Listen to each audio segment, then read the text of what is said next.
Hello, good morning, सुप्रभात students. ये science का लास्ट लेक्चर है। साइंस मीन्स चैप्टर 11 का लास्ट लेक्चर है। चैप्टर 11 ऊर्जा। ऊर्जा आप लोग पढ़ रहे हैं और इसके जस्ट लास्ट वाले लेक्चर में हमने पढ़ा था, ऊर्जा के दो रूप पढ़े थे, गतिज ऊर्जा और स्थितिज ऊर्जा। आज हमें पढ़ना है ऊर्जा संरक्षण का नियम। ऊर्जा संरक्षण का नियम पढ़ने से पहले कुछ और ऊर्जा के बारे में जान लेते हैं। ऊर्जा के दो रूप हमने पढ़े हैं, गतिज ऊर्जा और स्थितिज ऊर्जा, kinetic energy and static energy. उसके अलावा भी बहुत सारे तरीके की ऊर्जा होती है, जैसे प्रकाश ऊर्जा,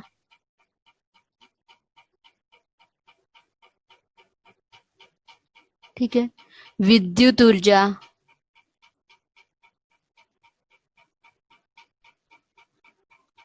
रासायनिक ऊर्जा,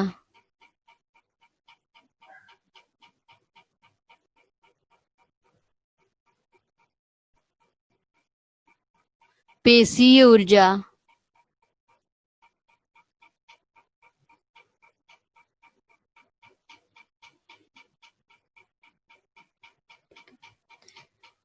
ये सारी तरीके की का एनर्जी होता है।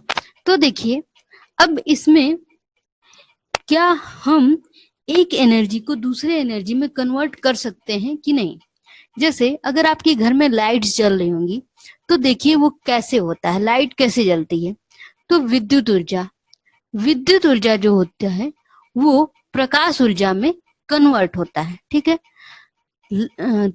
ये आपके वायर से लाइट पहुंचती है आपके बल्ब में और लाइट इल्यूमिनेट होती है, जलती है, ठीक है। तो हमें साफ साफ दिख रहा है कि विद्युत ऊर्जा प्रकाश ऊर्जा में कन्वर्ट होता है। अब विद्युत ऊर्जा कहाँ से बनता है? तो विद्युत ऊर्जा के भी बनाने के बहुत सारे साधन होते हैं, बहुत सारे तरीके से बनता है। ताप विद्युत संयंत्र से बनता है और डैम से बनता है, बहुत तरीके से बनता है।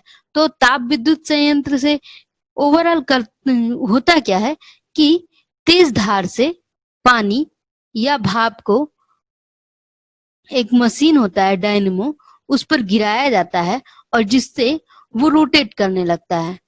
वो रोटेट करता है तो एनर्जी विद्युत ऊर्जा उत्पन्न होती है। तो हम क्या देख रहे हैं कि तेज धार, पानी का या भाप का तेज धार गिराया जाता है। तो ये तेज धार जो है यांत्रिक ऊर्जा है। इसको इस पे गिराया गया तो डायनेमो रोटेट करने लगता है और जो उससे क्या होता है, आपका विद्युत ऊर्जा बनता है। तो यहाँ पर कन्वर्जन हम देख रहे हैं कि वैसे सीधे सीधे कन्वर्जन देखें तो विद्युत ऊर्जा का प्रकाश ऊर्जा में कन्वर्जन है। इसी तरह रासायनिक ऊर्जा टॉर्च अगर यूज कभी करते होंगे तो उसमें क्या होता है, सेल लगाते हैं, सेल जो लगाते हैं और जब टॉर्च को जलाते हैं तो उस सेल से हमें लाइट मिलती है। उस सेल से उस बल्ब के पास विद्युत ऊर्जा जाता है और उससे लाइट मिलता है। तो यहाँ पे क्या हो रहा है, रासायनिक ऊर्जा विद्युत ऊर्जा में कन्वर्ट हो रहा है और विद्युत ऊर्जा फिर प्रकाश ऊर्जा में कन्वर्ट हो रहा है। पेशीय ऊर्जा क्या है, जो हम अपने पेशियों से करते हैं या जो ऊर्जा हमारी पेशियों में होती है उसको कहते हैं पेशीय ऊर्जा। जैसे हम कोई काम करते हैं, कोई मोटर चलाते हैं, कुछ भी जो भी काम करते हैं वो किससे करते हैं, पेशीय ऊर्जा से। तो पेशीय ऊर्जा से भी बहुत सारे, जैसे हम साइकिल चला रहे हैं अगर, तो पेशीय ऊर्जा से साइकिल चला रहे हैं तो गति मिल रही है, तो गतिज ऊर्जा में कन्वर्ट हो रहा है। तो अगर हम इस तरह से देखें तो हमारे आसपास की बहुत सी ऐसी चीजें हैं जिसमें ऊर्जा का जो रूपांतरण है वो एक रूप से दूसरे रूप में होता ही रहता है हमेशा।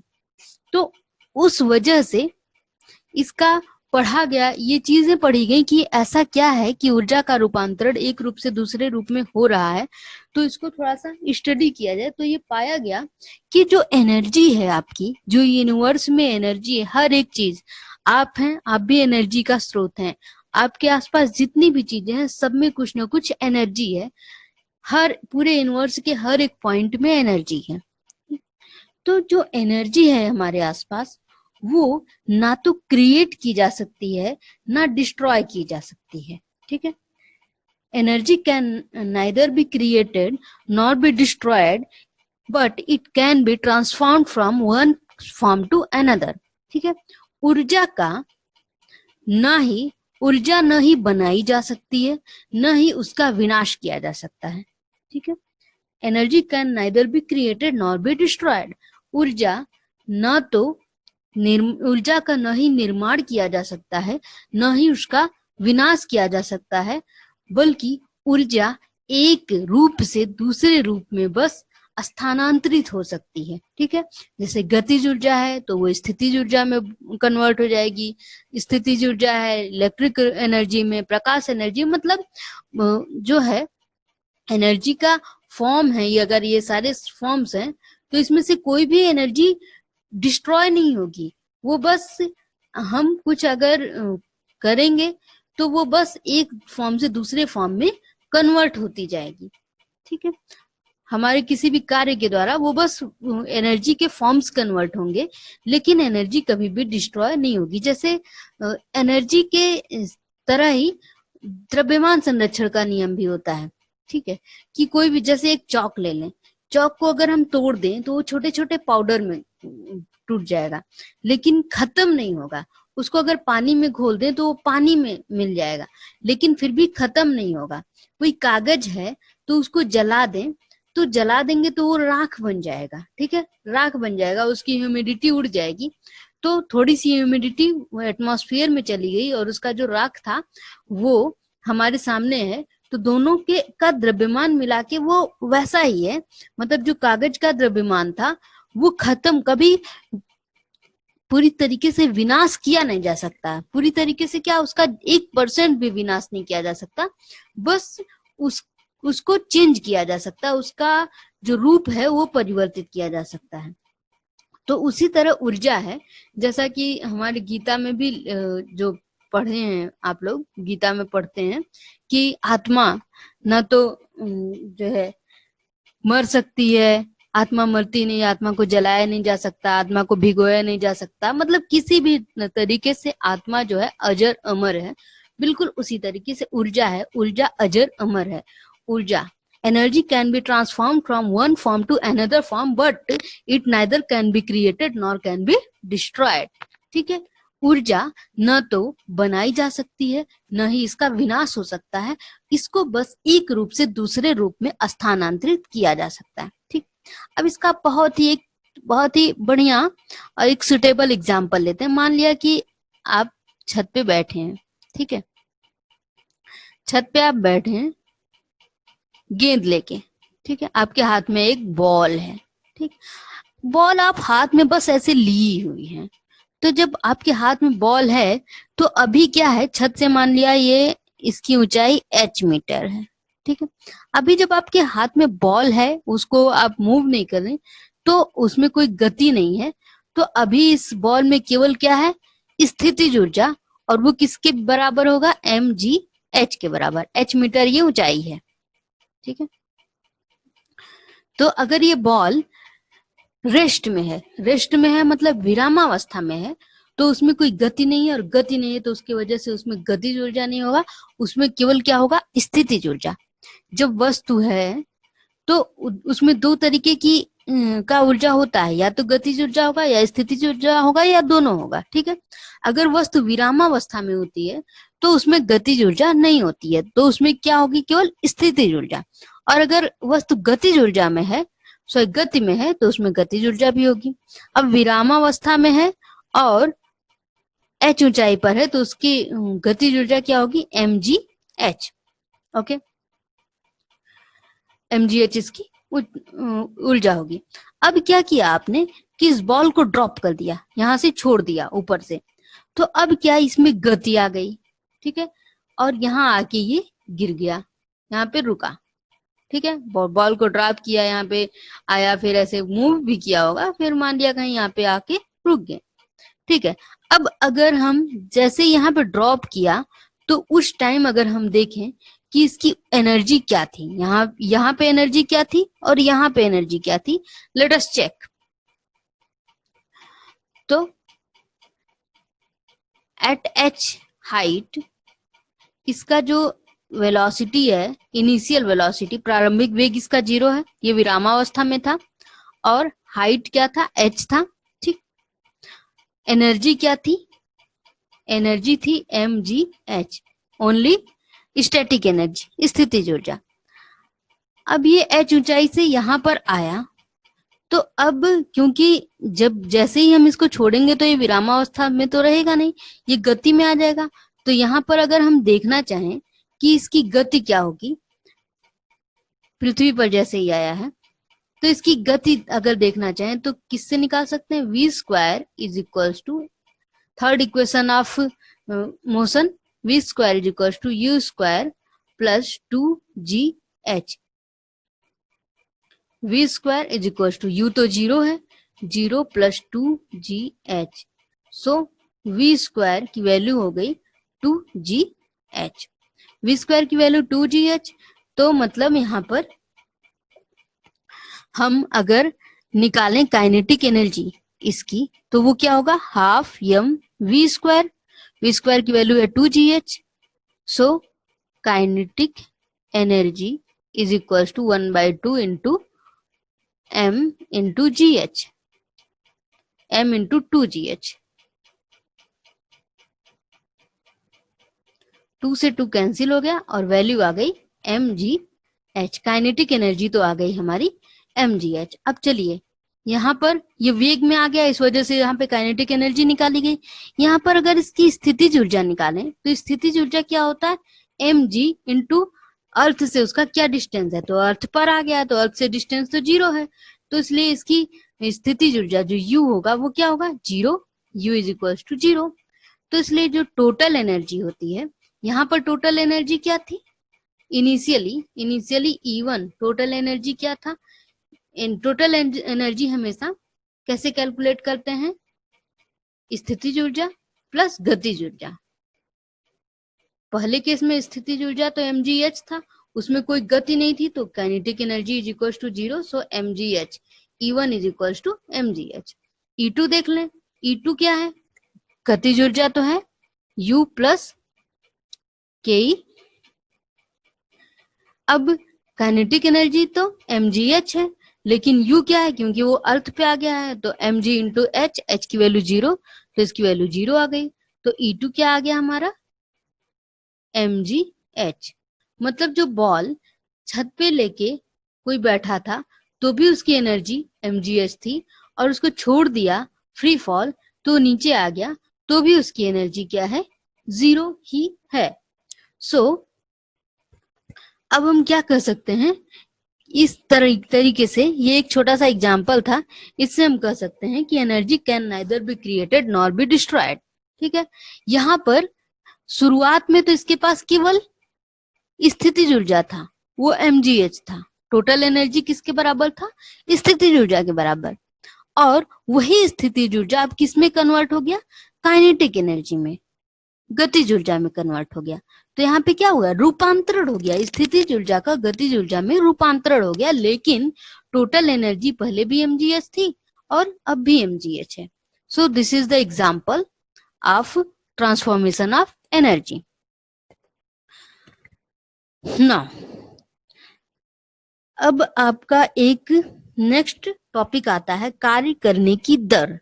ठीक है, कार्य करने की क्षमता ऊर्जा कहलाती है, तो कार्य करने की दर क्या कहलाती है, कार्य करने की दर,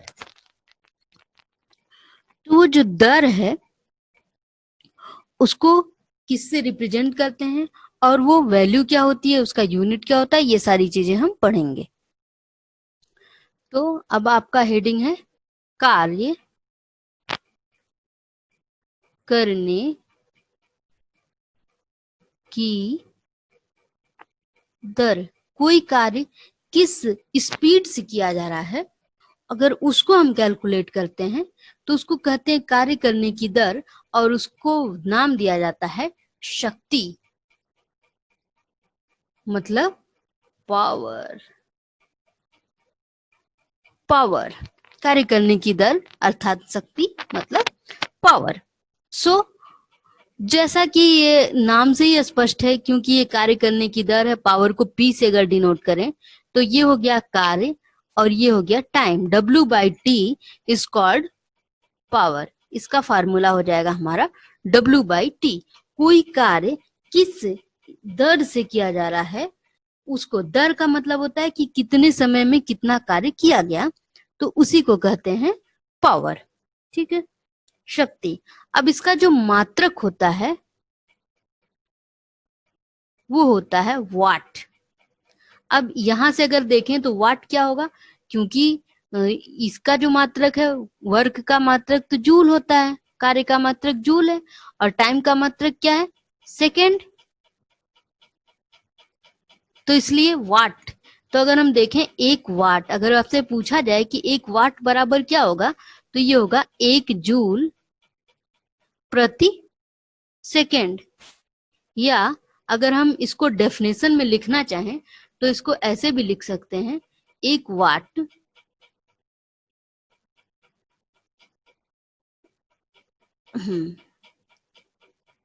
एक वाट बराबर 1 जूल 1 सेकेंड में, सॉरी सॉरी सॉरी, 1 वाट बराबर, नो इट्स ओके, 1 वाट बराबर 1 जूल प्रति सेकेंड, यही ठीक है। ओके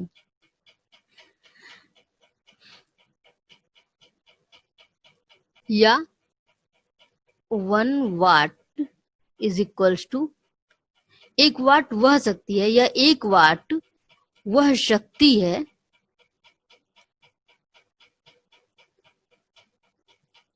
जो 1 सेकेंड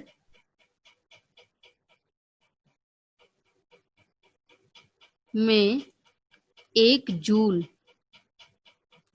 कार्य करती है।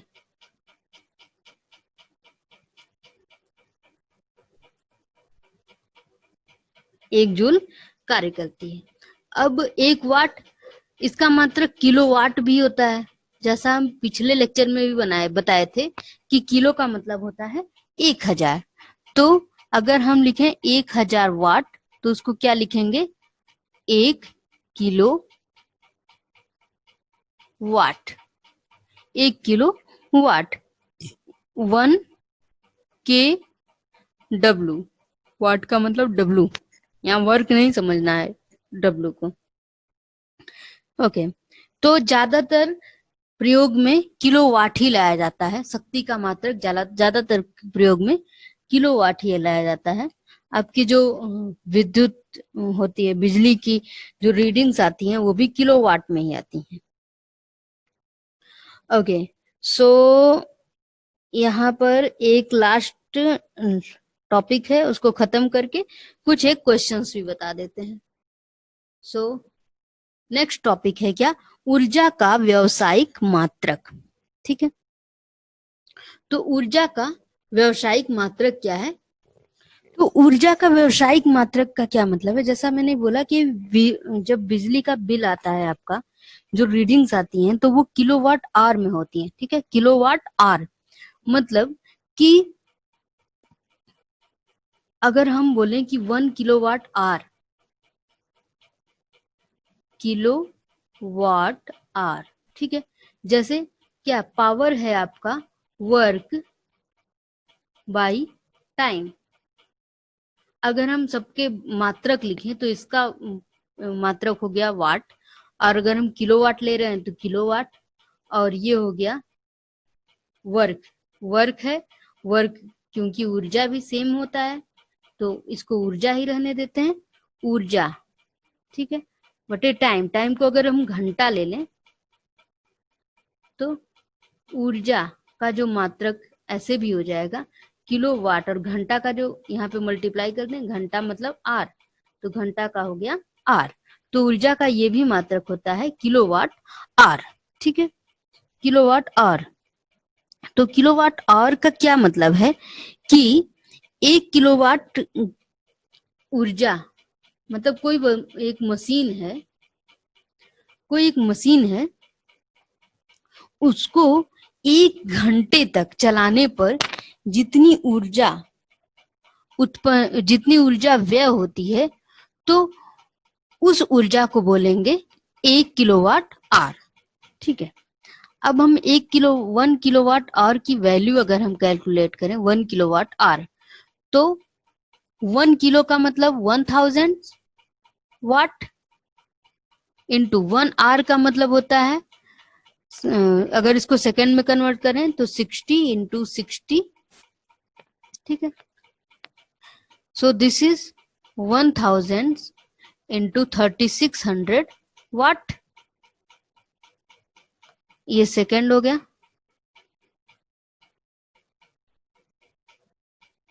सो 3600,000 वाट सेकेंड। इसको अगर हम पावर्स में कन्वर्ट कर दें, 3 इंटू 6 इंटू 10 की पावर 1 2 3 4 5 6, यहाँ पे आके पॉइंट लगाएं तो 10 की power 6 watt second. 1 kilowatt hour is equals to 3.6 into 10 की पावर 6 वाट सेकेंड। ठीक है, ये जो है व्यावसायिक मात्रा किस लिए बोला जा रहा है कि 1 किलोवाट आवर को जब भी आपकी बिजली की रीडिंग होती है तो इसको 1 यूनिट कहते हैं। ठीक है, मतलब कि कोई एक ऐसा आपके घर यंत्र है जो 1 किलोवाट आवर, 1 किलोवाट उसका पावर है, 1 किलोवाट उसका पावर है, तो उसको 1 घंटे जलाएंगे तो आपका 1 यूनिट बिजली खर्च होगा। ठीक है, तो 1 किलोवाट आवर इसमें बिजली के उसमें 1 यूनिट, या व्यावसायिक रूप में इसको 1 यूनिट कहा जाता है। ओके, सो आज के लिए इतना ही रखते हैं। इसके न्यूमेरिकल्स आप सारे ट्राई करेंगी, और ट्राई करने के बाद न्यूमेरिकल्स और एक्सरसाइज के सारे क्वेश्चंस, और जो भी क्वेश्चन नहीं आएगा आप मुझे बताएंगी, उसके बाद अगला जो लेक्चर होगा वो उसके न्यूमेरिकल और एक्सरसाइज पे होगा। सो आज के लिए इतना ही। जय हिंद, जय भारत।